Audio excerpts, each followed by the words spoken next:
ঠিক ২ বছর আগে বিনোদন দুনিয়ায় নেমেছিল গভীর শোকের ছায়া। ফ্রেন্ডস তারকা ম্যাথিউ পেরি, পৃথিবী যাকে চিনত চ্যান্ডলার বিং নামে, হঠাৎ করেই চিরতরে বিদায় নেন। আজও তার মৃত্যু ঘিরে রয়ে গেছে রহস্য, শেষ হয়নি তদন্ত আর আইনি টানাপোড়েন। জানবো সেই কিংবদন্তির জীবন, লড়াই আর বিদায়ের গল্প। ম্যাথিউ ল্যাংফোর্ড পেরি জন্মেছিলেন ১৯৬৯ সালের ১৯ আগস্ট ম্যাসাচুসেটসে। অভিনেতা বাবা, সাংবাদিক মা। ছোটবেলা কেটেছে কানাডার অটোয়াতে। টেনিসে ছিলেন প্রতিশ্রুতিশীল খেলোয়াড়, কিন্তু কৈশোরে ক্যামেরার জাদু তাকে টেনে নেয় হলিউডে। ৮০ দশকে ছোট ছোট টিভি চরিত্রে শুরু। ১৯৯৪ সালে এনবিসির সিটকম ফ্রেন্ডসে পান জীবনের মোড় ঘুরিয়ে দেওয়ার সুযোগ। তার রসবোধ, নিখুঁত সংলাপ আর মুখভঙ্গি দর্শককে হাসিয়েছে, কাঁদিয়েছে, ছুঁয়ে গেছে হৃদয়। ১০ সিজনে ২৩৬ এপিসোড, প্রতি পর্বে $১ মিলিয়ন পারিশ্রমিক পাওয়া সবচেয়ে জনপ্রিয় টিভি তারকাদের একজন হয়ে ওঠেন তিনি। কিন্তু পর্দার আড়ালে ছিল অন্য গল্প।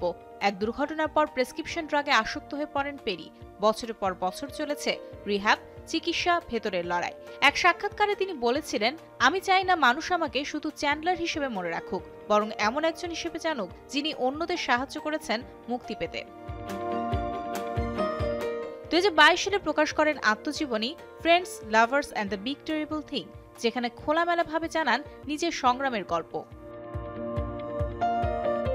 ২০২৩ সালের ২৮ অক্টোবর লস অ্যাঞ্জেলেসের বাসায় পাওয়া যায় তার নিথর দেহ। প্রথমে বলা হয় দুর্ঘটনা, পরে অটোপসি রিপোর্টে উঠে আসে কিটামিনের তীব্র প্রভাবেই মৃত্যু।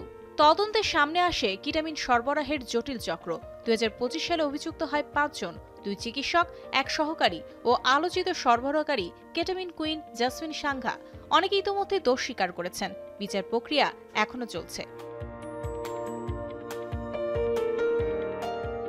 ম্যাথিউ পেরি শুধু অভিনেতা নন, ছিলেন এক যোদ্ধা। হাসির আড়ালে লুকিয়েছিলেন যন্ত্রণা। আর জীবনের শেষ অধ্যায়ে গড়ে তোলেন ম্যাথিউ পেরি ফাউন্ডেশন, যেখানে সহায়তা দেয়া হয় আসক্তি থেকে মুক্তির যুদ্ধে থাকা মানুষদের। ফ্রেন্ডসের সহ অভিনেতারা এখনো তাকে স্মরণ করেন চিরন্তন হাসির বন্ধু হিসেবে।